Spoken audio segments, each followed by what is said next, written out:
தமிழ் உறவுகளாக உங்கள் அனைவருக்கும் வணக்கம். நீங்க பார்த்துக்கிட்டு இருக்கிறது gate camp Tamil YouTube channel. நான் உங்கள் நண்பன் பிரபாகரன். ஜிடிஎன்டில நம்ம டிஸ்கஸ் பண்ணிக்கிட்டு இருக்கிறது ஜியோமெட்ரிக்கல் டாலரன்சஸ்.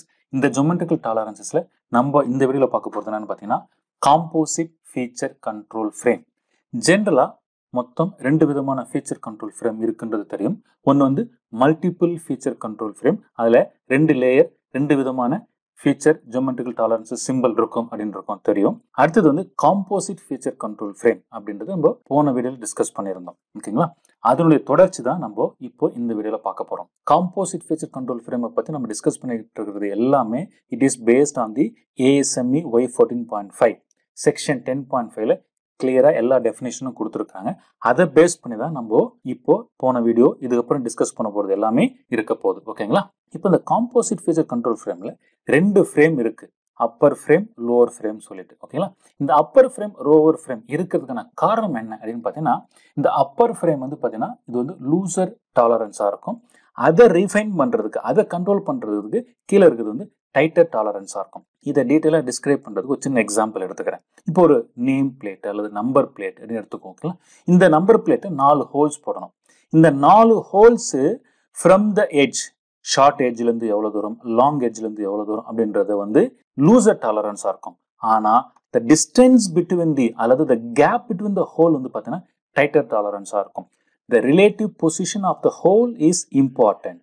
அதாவது ஒரு ஹோலுக்கும் இன்னொரு ஹோலுக்கும் இருக்கக்கூடிய எக்ஸ் தூரம் ஒய் தூரம் வந்து ரொம்ப கம்பல்சரியா டைட்டா இருக்கணும். ஓகேங்களா, இது டைட்டா க்ளோஸரா இருந்துச்சு அப்படின்னா அந்த பிளேட்ல மொத்தமா மேல கீழே இல்லை லெஃப்ட் ரைட் மூவ் ஆனாலும் நம்மளுக்கு ஈஸியா ஃபிக்ஸ் பண்ணிட முடியும். ஓகேங்களா, ஸோ அதனால தான் the relative position of the hole is important. So அது டைட்டன் டாலரன்ஸ் கொடுக்கறதுக்காக தான் கீழே நம்ம பாட்டம் அல்லது லோவர் ஃப்ரேம் நம்ம யூஸ் பண்றோம். ஓகேங்களா, position of the entire pattern from left or from top may be less critical. அது ரொம்ப இம்பார்ட்டன்ட் கிடையாது, அதனால வந்து லூஸ் டாலரன்ஸா இருக்கலாம் அப்படின்னு சொல்லியிருக்காங்க. ஓகேங்களா, இதை பத்தின டீடைல் தான் நம்ம அதுக்கப்புறம் பார்க்க போறோம். ஓகே, இப்போ இந்த காம்போசிட் ஃபீச்சர் கண்ட்ரோல் ஃப்ரேமுடைய ரூல்ஸ் என்ன அப்படின்னு பார்த்தீங்கன்னா, ரெண்டு ஃப்ரேம் இருக்கும், ரெண்டு ஃப்ரேமே சேர்ந்து தான் எந்த ஒரு ஃபீச்சருமே கண்ட்ரோல் பண்ணும். ஓகேங்களா, the bottom frame refines the location and orientation of whole only to the other hole. அதாவது ஒரு ஹோலுக்கும் இன்னொரு ஹோலுக்கும் இருக்கக்கூடிய அந்த கேப்பை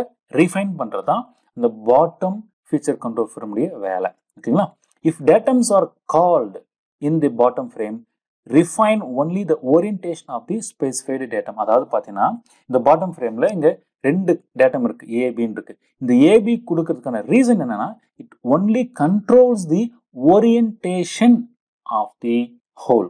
ஓகேங்களா, அது ரொம்ப ப்ரிசைஸ் பண்றதுக்காக தான் கொடுக்குறோம். Top frame must match the bottom frame. ஓகேங்களா, அதாவது பார்த்தீங்கன்னா டாப் ஃப்ரேம்ல இருக்கக்கூடிய அதே சீக்வன்ஸ் ஆஃப் ஏபிசி தான் கீழேயும் ஃபாலோ பண்ணணும். இது டீட்டெயிலாக பார்க்கணும்னா பாருங்க, ஒரு சின்ன எக்ஸாம்பிள் காட்டுறோம் பாருங்க.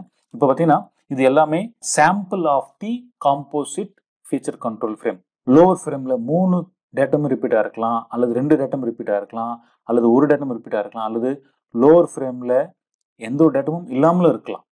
இதுதான் ஆர்டர்.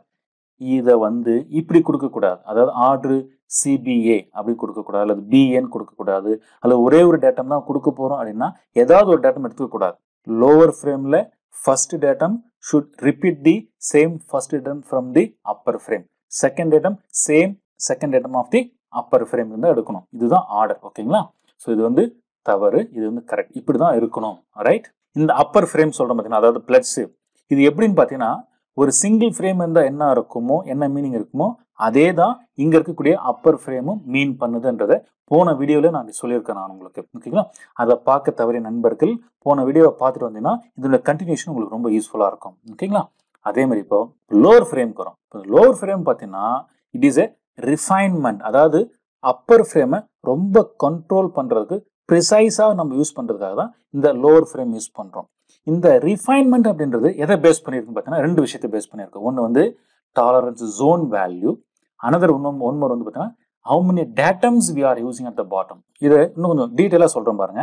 இந்த லோவர் ஃப்ரேம்ல எந்த ஒரு டேட்டமுமே இல்லாமல் இருக்கலாம், அல்லது ஒரு டேட்டம் வரலாம், 2 டேட்டம் வரலாம்.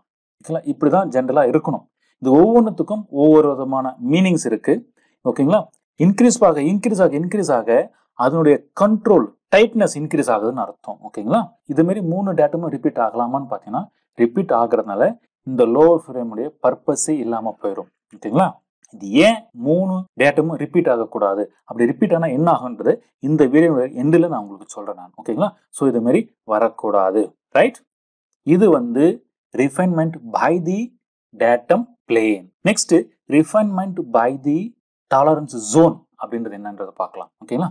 காம்போசிட் ஃபீச்சர் கண்ட்ரோல் ஃப்ரேம்ல இந்த லோவர் ஃப்ரேம்ல வரக்கூடிய இந்த டாலரன்ஸ் ஜோனுடைய இம்பார்ட்டன்ஸ் என்ன அப்படின்றத இந்த எக்ஸாம்பிள் நான் சொல்ல போறேன். ஓகேங்களா? 4 ஹோல்ஸ் போடணும். இந்த 4 ஹோல்ஸ்னுடைய டிஸ்டன்ஸ் பிட்வீன் தி ஹோல்ஸ் கொடுத்துட்டாங்க. ஓகேங்களா? அதே மாதிரி எக்ஸ் ஆக்சஸ் இருந்து எவ்வளோ, ஒய் ஆக்சஸ் இருந்து எவ்வளோ தூரம் இருக்கணும்னு சொல்லி கொடுத்துட்டாங்க. இதுல 2 விதமான டாலரன்ஸ் ஜோன்ஸ் இருக்கு. அதாவது காம்போசிட்ல வரக்கூடிய இந்த 0.8 அப்படின்றத டாலரன்ஸ் ஜோன் வந்து சர்க்கிள் பண்ணிருக்கிறேன். 0.02 அப்படின்ற டாலரன்ஸ் ஜோன் சர்க்கிள் பண்ணிருக்கிறோம். ஓகேங்களா? சப்போஸ் இதுல வந்து இந்த லோவர் ஃப்ரேம் இல்ல அப்படின்னா என்ன மீன் ஆகும் அப்படின்னு பாத்தீங்கன்னா, இந்த டாலரன்ஸ் ஜோன் வந்து எப்படி இருக்கும்? It is looking like that. ஓகேங்களா? இதுதான் 0.8 டாலரன்ஸ் ஜோன். இந்த 0.8 டாலரன்ஸ் ஜோனுக்குள்ள இந்த ஹோலோட ஆக்சிஸ் எங்க வேணா வரலாம் இல்லையா? ஆக்சுவலி நம்ம ஹோல் எப்படி மேக் பண்ணுவோம்? ஹோல்ஸ் இது மாதிரி சர்க்குலர் பேட்டர்ன் ஹோல்ஸா இருந்தா நம்ம என்ன பண்ணலாம்? ஒரே ஒரு ட்ரில் பிட் வச்சுட்டு நம்ம என்ன பண்ண முடியும்? ஒவ்வொரு ஹோலா தனித்தனியா போட முடியும். ஓகேங்களா? இப்படி ஒவ்வொரு ஹோலா போடும்போது அந்த பொசிஷன் ஆஃப் தி ஹோல், அதாவது ஆக்சிஸ் ஆஃப் த ஹோல் வந்து 0.8க்குள்ள எங்க வேணா இருக்கலாம் இல்லையா? இதுதான் மீனிங். இதே மாதிரி பேட்டர்ன் ஹோல்ஸை வந்து இப்படியும் பண்ண முடியும். ஓகேங்களா? ஸோ ஒரு 4-5 ட்ரில் பிட் அட் ஏ டைம்ல வந்து என்ன பண்ணலாம்? ஆப்ரேட் பண்ணி நம்ம பண்ண முடியும். Sometimes we call us a gang drill அப்படின்னு சொல்லுவோம் நம்ம. ஓகே, அதே மாதிரி பார்த்தீங்கன்னா இங்க பாருங்க, at a time 4-5 drill bit ஒரு டைம் என்ன பண்றோம்? சைமல்டேனியஸா ஹோல் போட்டு நம்ம கிரியேட் பண்ணலாம். ஓகேங்களா? இது மாதிரி டிஃப்ரெண்ட் டைப்ஸ் ஆஃப் மெத்தட் நம்ம ஹோல்ஸ் போட முடியும். அப்படி போடும்போது ஹோல்னுடைய சென்டர் வந்து இந்த 0.8க்குள்ள எங்க வேணா இருக்கலாம் இல்லையா? அப்படி இருக்கும்போது என்ன ஆகலாம்? இது மாதிரி வந்துருச்சு. As per single datum plane பிரகாரம் 0.8க்குள்ள தான் ஹோல் சென்டர் இருக்குது. ஓகேங்களா? இது கரெக்ட் தான். But single datum feature control frame இருக்கிறதுனால நம்மளால டிஸ்டன்ஸ் பிட்வீன் த ஹோலை கண்ட்ரோல் பண்ண முடியல. பட் ஓரியன்டேஷனை கண்ட்ரோல் பண்ணியிருக்கிறோம். அதாவது பார்த்தீங்கன்னா இங்க இருந்து 0.5க்குள்ள தான் இருக்குது, 0.8 டாலரன்ஸ் ஜோனுக்குள்ள தான் இருக்கு. அதே மாதிரி பார்த்தீங்கன்னா இப்படியும் வர முடியும். ஓகேங்களா? இப்போ ஒவ்வொரு ஹோலும் தனித்தனியா போடும் போது இதே மாதிரி டீவியேஷன் ஆக வாய்ப்பு உண்டு. இங்கே நம்ம என்ன பண்றோம் பார்த்தீங்கன்னா 2 ஹோலுமே வந்து 0.8க்குள்ள தான் கண்ட்ரோல் ஆகுது. ஓகேங்களா? கரெக்டாக தான் இருக்கு. பட் இங்கே நம்மளால என்ன பண்ண முடியல? the distance between the holes வந்து கண்ட்ரோல் பண்ண முடியல. இந்த அப்பர் ஃப்ரேம் வந்து கரெக்டா ஃபங்க்ஷன் ஆகுது. இதனால என்ன பண்ண முடியும்? அப்பர் ஃப்ரேமால என்ன பண்ண முடியும்னு பார்த்தீங்கன்னா ஹோலை வந்து லொகேட் பண்ண முடியுமே தவிர அந்த ஓரியன்டேஷனை கண்ட்ரோல் பண்ண முடியல. அந்த ஓரியன்டேஷனை கண்ட்ரோல் பண்றதுக்காக தான் நமக்கு என்ன தேவைப்படுது? ஒன் மோர் ஃப்ரேம் தேவைப்படுது. அதுதான் லோவர் ஃப்ரேம். இப்படி லோவர் ஃப்ரேம் கொடுக்கும்போது என்ன ஆகும் பார்த்தீங்கன்னா இந்த டிஸ்டன்ஸ் பிட்வீன் த ஹோலும் நம்மளால கண்ட்ரோல் பண்ண முடியும். ஓகேங்களா? Reason for using the upper frame, lower frame in the composite feature control frame உடைய importance தெரிஞ்சுக்கிட்டோம். ஓகேங்களா? இதுதான் நம்ம என்ன சொன்னோம்? Loser location requirements. அதாவது 0.8ன்றது லூசர் லொகேஷன் டாலரன்ஸ், இந்த 0.02ன்றது டைட்டர் ஓரியன்டேஷன் டாலரன்ஸ் அப்படின்னு நம்ம சொல்றோம். ஓகேங்களா? ரைட். ஓகே, இது வந்து ஒரு காம்போசிட் ஃபீச்சர் கண்ட்ரோல் ஃப்ரேம். இதுல லோவர் ஃப்ரேம்ல ஒரே ஒரு டேட்டம், அதாவது ஏ என்ற டேட்டம் மட்டும் ரிப்பீட் ஆயிருக்கு. ஓகேங்களா? அப்படி ரிப்பீட் ஆனா மீனிங் என்னன்னு பாத்தீங்கன்னா pattern perpendicular to A, translation and rotation with BC are allowed. இதை பத்தி டீட்டெயிலா நம்ம பார்க்கலாம். ஓகேங்களா? ஸோ இந்த மாதிரி ஹோல் வந்து லெஃப்ட் அண்ட் ரைட்ல அலைன் ஆகலாம், அப் அண்ட் டவுன் அலைன் ஆகலாம், ரொட்டேட்டும் ஆகலாம். அது எப்படின்றத டீட்டெயிலா சொல்றேன் பாருங்க. இப்போ வந்து ஒரு எக்ஸாம்பிள். ஓகே, 3 பேட்டர்ன் ஹோல்ஸ் சைமல்டேனியஸா மேக் பண்ணணும், அல்லது 3 ஹோல்ஸ் வந்து இந்த ஸ்பெசிஃபிகேஷன்ல மேனுஃபேக்சர் பண்ணணும். இப்போ இதில் பார்த்தீங்கன்னா அப்பர் ஃப்ரேம்ல இருக்கிற ஏபிசி என்ற டேட்டம் ஃப்ரேமும் லோவர் ஃப்ரேம்ல இருக்கிற அதே ஏ என்ற டேட்டமும் சேம் தான், வேற வேற டேட்டம் கிடையாது. ஓகேங்களா? ரைட். இதுல என்ன கொடுத்துருக்காங்க? லோவர் ஃப்ரேம்ல ஒரே ஒரு டேட்டம் மட்டும் தான் ரிப்பீட் ஆயிருக்கு. ஸோ டேட்டம் ஏ வந்து கன்ஸ்டன்ட் ஆயிருக்கு அல்லது லாக் ஆயிருக்கு. டேட்டம் பி அண்ட் சி வந்து லாக் ஆகல, ஃப்ரீயா இருக்குன்னு அர்த்தம். ஓகேங்களா?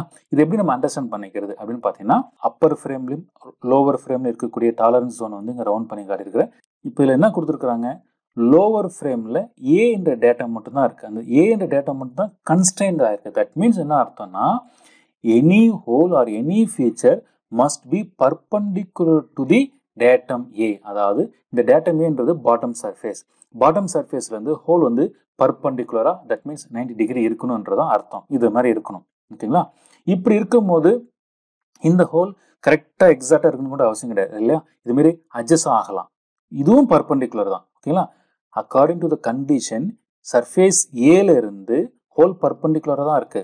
அட் த சேம் டைம் வந்து 0.8 இந்த கண்ட்ரோல் டாலரன்ஸ் அப்பர் டாலரன்ஸ் ஃப்ரேம்குள்ள தான் இருக்குது. ஓகேங்களா, இப்படி இருந்தாலும் அது கரெக்ட் தான். ஓகேங்களா, இதுல இப்போ பி அண்ட் சி ரெண்டு டேட்டம் ஃப்ரேம் இல்லாததுனால என்ன அர்த்தம்னு பார்த்தீங்கன்னா தட் இஸ் நாட் கன்ஸ்டன்ட். அதனோட இன்ஃப்ளூயன்ஸ் என்ன ஆகும்னு பார்த்தீங்கன்னா ஃப்ரிட்ஸ் is a free to rotate and translate within பிளட்ஸ்.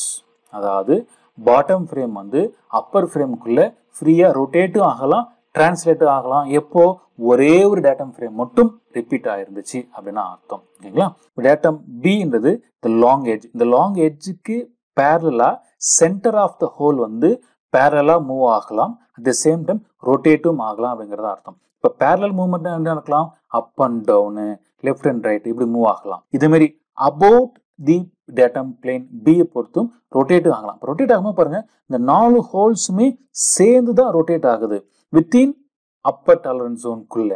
So இதனால என்ன ஆகும்னா அந்த ஓரியன்டேஷன் பிட்வீன் த ஹோல், அதாவது கேப் பிட்வீன் த ஹோல் வந்து மெயின்டைன் ஆகிட்டு இருக்கும். ஓகேங்களா, இந்த gap between the holes maintain ஆகிறதுனால இது வந்து அசம்பிள் ஆகும், ரிஜெக்ட் ஆகாது அப்படின்றத அர்த்தம். Okay right. அதே மாதிரி டேட்டம் சி இல்லை. அப்போ டேட்டம் சி இல்லைன்னா என்ன அர்த்தம், அதுவும் ஆகும் லெஃப்ட் அண்ட் ரைட்ல இருந்து மூவ் ஆகலாம். டேட்டம் சி பொறுத்தும் ஹோல் லொகேஷன்ஸ் வந்து மூவ் ஆகலாம், மாரி ரொட்டேட்டும் ஆகலாம். ஓகேங்களா, அப்போ பாருங்க இந்த whole according to the composite feature control frame பொறுத்த வரைக்கும் ஹோல்ஸ் வந்து இது மாரி வரலாம், இது மாரி வரலாம், இது மாரி வரலாம், இது மாரி வரலாம், இது மாரி வரலாம். இது எல்லாமே அக்செப்டபிள் தான். ஓகேங்களா, ஸோ ஆனால் என்ன கண்டிஷன் பாருங்க, இந்த எல்லா பிக்சர்ஸ்லுமே பார்த்தீங்கன்னா இந்த orientation between one whole to another whole, இந்த கேப் பிட்வீன் த ஹோல்ஸ் வந்து மெயின்டைன் ஆகிட்டு இருக்கணும். ஓகேங்களா, ஸோ அதுதான் டைட் டாலரன்ஸ். அது வந்து கம்பல்சரி ஓரியன்டேஷனோட தான் இருக்கணும் அப்படின்றதான் மீனிங். ஓகே, இதுல இருந்து என்ன தெரியுது, pattern holes should be perpendicular to A. அந்த ஒரே ஒரு கன்ஸ்டன்ட் மட்டும் தான் வச்சிருக்காங்க தவிர மற்ற எந்த கன்ஸ்டன்ஸும் கிடையாது. அப்போ இதுல இருந்து என்ன கன்க்ளூஷன் தெரியுது அப்படின்னு பார்த்தீங்கன்னா ஒரே ஒரு டேட்டம் ஃப்ரேம் மட்டும் ரிப்பீட் ஆயிருந்துச்சு அப்படின்னா அது வந்து என்ன ஆகலாம், அந்த அப்பர் ஃப்ரேம்குள்ள translation with respect to B and C, rotation with respect to B and C, இது மாரி வரலாம். இதுல ஒரே ஒரு விஷயம் தான் நம்ம மறந்துடக்கூடாது அப்படின்னா the distance between the hole in x direction, distance between the hole in y direction வந்து எப்பயுமே கான்ஸ்டன்டா தான் இருக்கணும், அது மாறக்கூடாது. அப்படி அது அட்ஜஸ்ட் ஆகணும், எதுக்குள்ள அட்ஜஸ்ட் ஆகணும்னா இந்த பாயிண்ட் 012 தான் அந்த கேப் பிட்வீன் த ஹோல்ஸ் வந்து அட்ஜஸ்ட் ஆகணும். ஓகேங்களா ரைட். ஸோ இது வந்து 1 டேட்டம் பிளேன் ரிப்பீட் ஆச்சுன்னா, இதே 2 டேட்டம் பிளேன் ரிப்பீட் ஆச்சுன்னா என்ன அர்த்தம் அப்படிங்கறத பார்க்கலாமா.